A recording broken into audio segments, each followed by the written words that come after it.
হেক্সা পূরণের জন্য আনচেলত্তির সাহায্য চাইলেন নেইমার, সেই সাথে প্রতিশ্রুতি দিলেন ফাইনালে গোল করার। Em julho, em julho, em julho você. সম্প্রতি এক সাক্ষাৎকারে নেইমার জানিয়েছেন 2026 বিশ্বকাপকে ঘিরে তার স্বপ্নের কথা। দীর্ঘদিন জাতীয় দলের বাহিরে থাকলেও তিনি স্বপ্ন দেখেন ব্রাজিলের হয়ে 2026 বিশ্বকাপ খেলার এবং মিশন হেক্সা কমপ্লিট করার।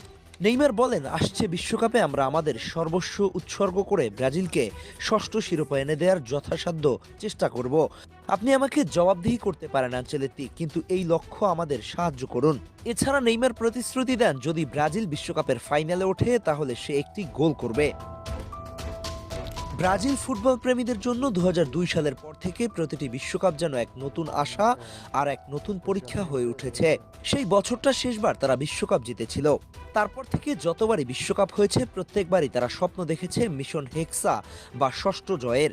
2006, 2010, 2014, 2018 প্রতিটি টুর্নামেন্টে তারা বিশ্বাস করেছিল এবারই হবে, কিন্তু কখনো শেষ হাসি তাদের হয়নি।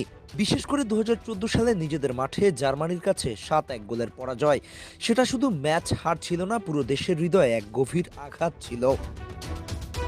প্রায় 23 বছরের বেশি সময় ধরে তারা এই স্বপ্নকে মনে করে, প্রত্যেকবার নতুন উদ্দীপনা নিয়ে বিশ্বকাপের মাঠে নামছে।